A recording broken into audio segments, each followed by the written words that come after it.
Hello, I'm Chris Browder, and this is part 10.1 in my series of videos on second language acquisition theory and research. In lesson 10, I'm going to talk about the role of the environment and instruction in SLA. The essential question for this video is, what is the best way to learn a language? We will try to answer this question by comparing learning environments and methods of instruction. This video is largely based off of three sources. The first is Rod Ellis's text, Understanding Second Language Acquisition. The second is Lightbound and Spada's text, How Languages Are Learned. And the third is Benny, and Plonsky's text, Second Language Acquisition and Introductory Course. We all know people who took foreign language classes in school but never really learned how to use those languages to communicate. We also know people who learned a foreign language very well while spending time abroad, immersed in the language as exchange students, workers, or travelers. This leads many people to believe that language classes are ineffective places to learn languages, and believe that immersion in a so-called natural setting is the only effective way to learn languages. This belief is an oversimplification that ignores many realities. Let's look at some of these realities. At this point, I have to be honest with you. Research does not provide clear answers to this question of natural versus instructional settings because there's a lack of research on this topic, and the issue is actually very complicated. First of all, there's the issue of research ethics. It is difficult and sometimes unethical to do an empirical study on this topic with language learners. A truly empirical study would require that some language learners be randomly assigned to one group that receives instruction and others be randomly assigned to a group that receives no instruction. And we cannot ethically do this to children because, well, especially if we have reason to believe that they actually need the instruction or benefit from the instruction, yeah, that would be unethical. It'd be cruel. Secondly, there's this issue of what you would call variability. There are too many variables to control that influence the findings when you're trying to figure out which way is best. Yeah, it's really very complicated. So, for example, some natural settings are more supportive for language learners than others. In some settings, people are very friendly, inclusive, and supportive of people trying to learn their languages. In some settings, however, the so-called native speakers are very unhelpful, unfriendly, unsupportive of language learners. For some language learners, their natural environment consists of working in the back of the restaurant with other immigrants. These people are very segregated and will not have the opportunities they need to learn a language. We also need to consider that each learner is very different. If you have studied a language for many years and then find yourself immersed in a natural setting, then you will be able to tap into that explicit knowledge you gained from past instruction to access the target language and benefit more from the natural environment. It may, in fact, be exactly what you need at that point in your learning in order to succeed. You know, the icing on the cake or the activator, the yeast in the dough. So think about this. If you've spent your whole life studying a language, never had the opportunity to use it, you've got all that knowledge in your head. And then when you go to that country, at first, it looks like you don't know anything, but then you start, learning how to use learning how to actually use all of that explicit knowledge in your head. And then next thing you know, you're talking and you're understanding and you're doing really well, and everyone thinks that you're a genius because you learned the language so quickly, when in fact you've been learning it for 5 years or more. Well, likewise, every instructional setting is not exactly the same. They're not all created equal. There are major differences between instructional settings, what they give or don't give. We're going to get into that right now.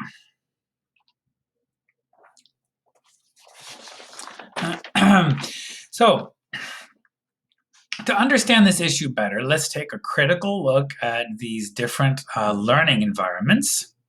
So it sounds at first like I'm talking about two different learning environments, but I'm not. In this chart, I'm attempting to compare so-called natural learning environments with classroom instructional environments. This chart is largely based off of a similar chart found in the light bound and spotted text I cited, but I've complicated it much more. Instead of a two-part chart, I've created a four-part chart. In the first column, I attempt to list the characteristics of a so-called natural learning setting. And this is what you would get if you traveled to France and were out and about trying to learn French without taking any classes. And let's assume that you are not receiving any online instruction or any other types of self-guided instruction, all right? So this is a true language immersion experience. You are there eating in the restaurants and listening to people at other tables talk, and you're asking directions and bartering at the market or whatever, using your French language. Yeah, awesome. In the second column, I attempt to list the characteristics of a learning environment we refer to as inclusion. Inclusion is a common experience for English language learners in US public schools.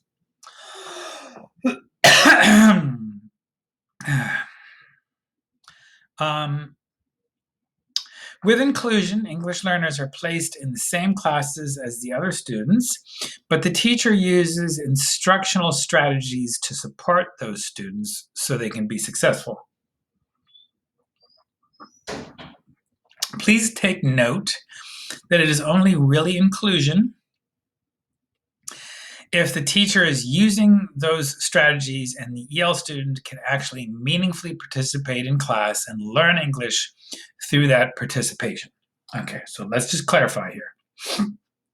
If you just throw a kid in a mainstream class, but the kid doesn't know any English, and you're throwing the kid in way deep over his head, not giving him any support at all, then it's not inclusion. You can call that a natural learning situation, but you should not call that inclusion, or at least that's my opinion.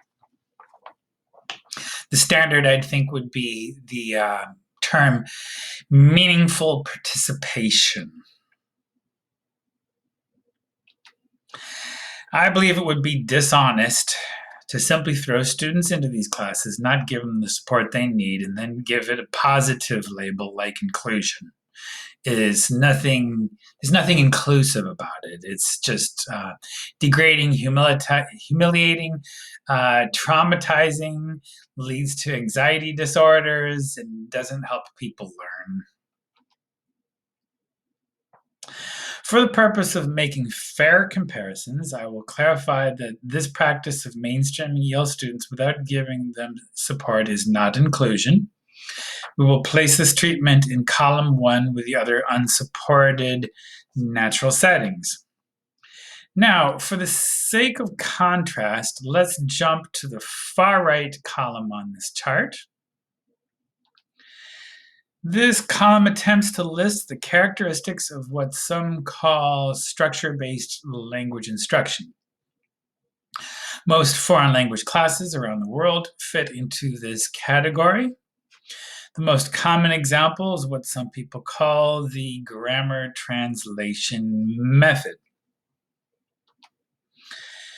The grammar translation method teaches the foreign language much the same way one might teach any other subject like algebra or biology or whatever. In this method, the teacher usually lectures to students to teach them about the language, and the teacher primarily uses the student's first language to make sure the students understand the lecture. The teacher usually teaches grammar and vocabulary explicitly by explaining the rules and offering translations, but there is very little context for these examples. Students in these classes spend very little time listening to or reading the target language, and when they do, the models are usually not very authentic. The students also have very few opportunities to practice speaking or writing for communication in the language. Practice comes usually in the form of worksheets and tests. Another example of structure-based language instruction is the audiolingual method.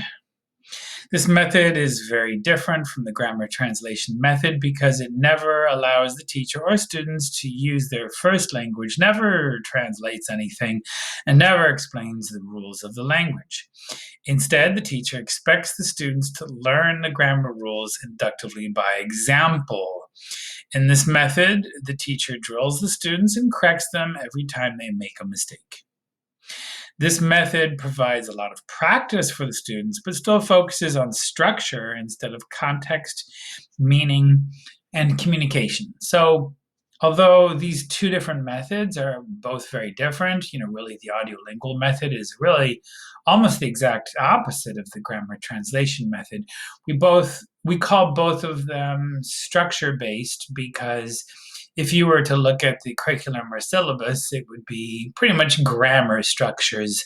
It wouldn't be based upon any themes or content or experiences or real. It wouldn't be based on any real world contexts. All right, so let's step back a bit. At this point, it is very important to point out that there are many options for language teaching that are not structure-based. I'm attempting to list their characteristics in this third column. We can call these practices or environments communicative language instruction. These are methods that focus on providing opportunities for communicative language practice. They focus largely on the context and meaning of the language. Teachers in these classes spend little time explaining forms to students and instead focus on maximizing time for comprehensible but challenging listening, reading, speaking, and writing activities. Examples of these methods are communicative language teaching, task-based instruction, content-based instruction, theme-based instruction, as well as the methods known in the US as SIOP, or in Europe as CLIL. SIOP is S-I-O-P, CLIL is C-L-I-L. Those are sheltered instructional models in which the classes are exclusively for language learners, and the teacher uses instructional strategies to help the students meaningfully participate in content subject matter, such as algebra or biology.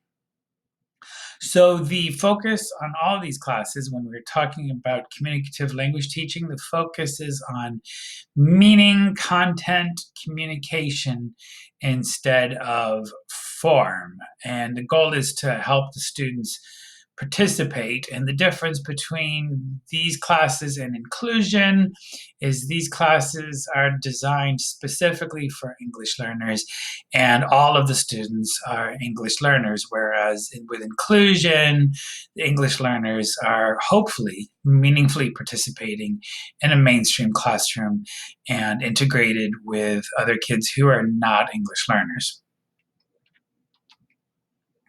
Let's step back now so we can discuss the advantages and disadvantages of each of these four settings. One of the assumed advantages of natural settings and inclusion is that it gives the learner opportunities to interact with native speakers of the language. This can be contrasted with language classes in which the language learners are segregated and spend their class time exclusively with other language learners. It is important to note, however, that physical integration of people doesn't automatically lead to positive social integration. A language learner can be physically integrated with native speakers, but might not actually be included in their activities and social interactions. In fact, sometimes language learners' interactions with native speakers include bullying and teasing. We know that we can learn a lot from interacting with native speakers, but being in the same room doesn't guarantee that the interaction will take place and does not guarantee that it will be rewarding or motivating instead of humiliating and frustrating. Another main difference is that language use in the two columns on the left focuses largely on meaning. This can be contrasted with the language use in the two columns on the right. In those environments, the teacher is designing experiences to help students with form.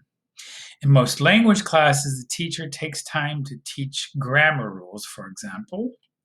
Some people believe this is necessary for language learning. If that is true, then learners should spend at least some of their time in these language classrooms. We'll talk more about that in the next video. In the natural learning environment, the input is also not modified for the language learner.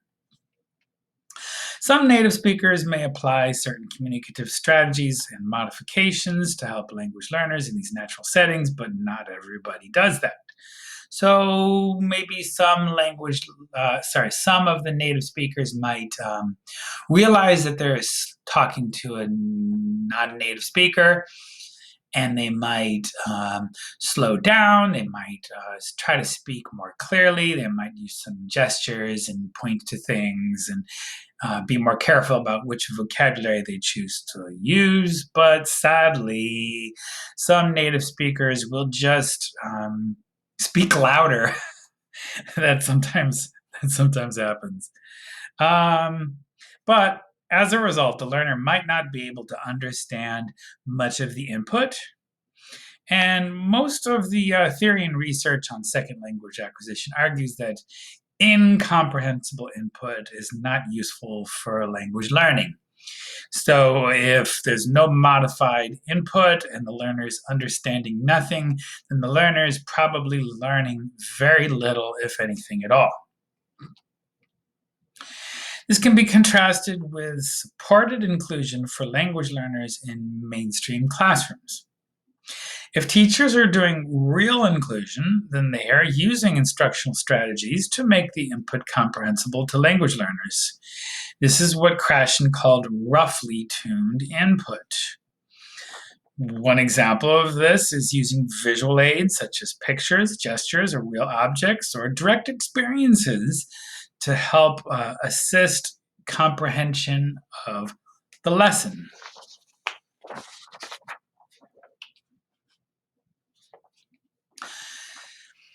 Communicative language teaching classrooms also provide roughly tuned input. In fact, one could argue that it is more likely that students receive comprehensible input in these classes because the teacher is modifying the input specifically for a room filled entirely with language learners. The teacher in this situation might reasonably try harder and make greater modifications to ensure that the majority of the students in the class are understanding the lesson. The concern with structure-based instruction is that it usually uses no authentic input or communicative interaction. In these classes, language learners don't have opportunities to experience authentic language use in real-world situations.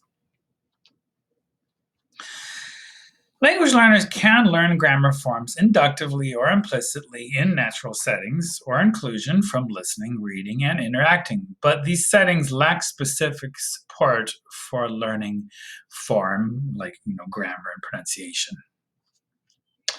This can be contrasted with classroom instruction in communicative or structure-based classes.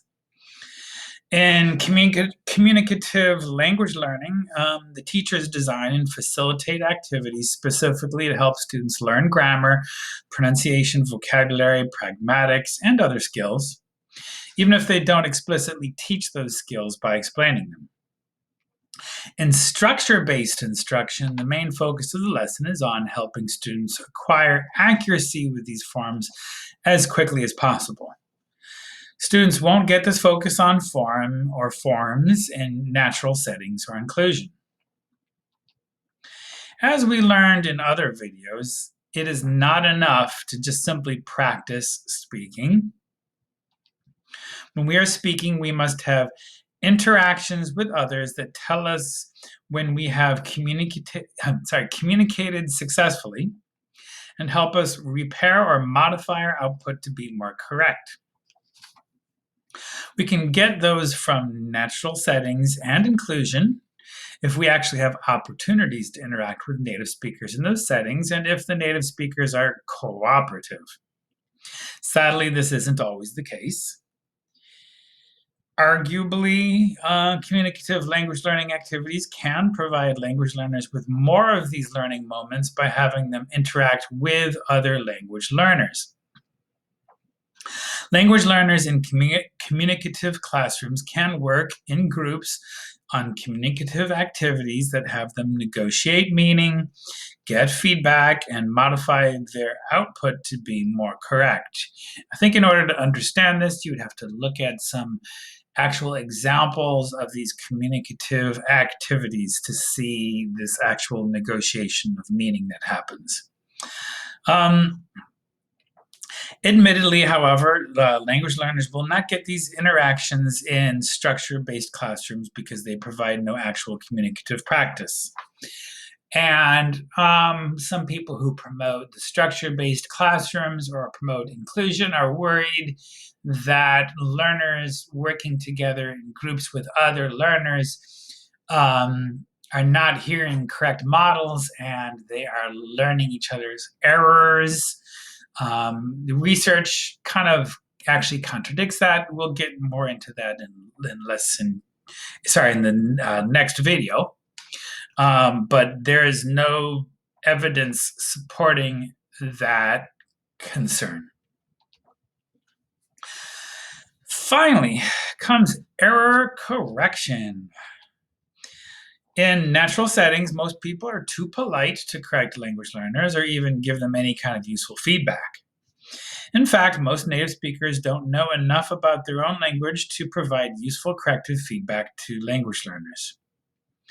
In inclusion and communicative language teaching classes, however, the teacher will negotiate the meaning with the learner if it is unclear and might even try to provide some useful corrective feedback. Most of the time in these classes, however, the learners are focused largely on meaning and will only correct language learners when the error interferes with communication. In fact, sometimes and if they are correcting or giving them some sort of feedback, it's often in the form of like a recast where they will repeat what the learner said but say it correctly. So if the learner says, yesterday I play with my friend, the teacher might say, oh, you played with your friend. That's nice, right? That's called recasting. That's a kind of error correction or negotiation of meaning. Is that enough? I don't know. But so these practices with these inclusion and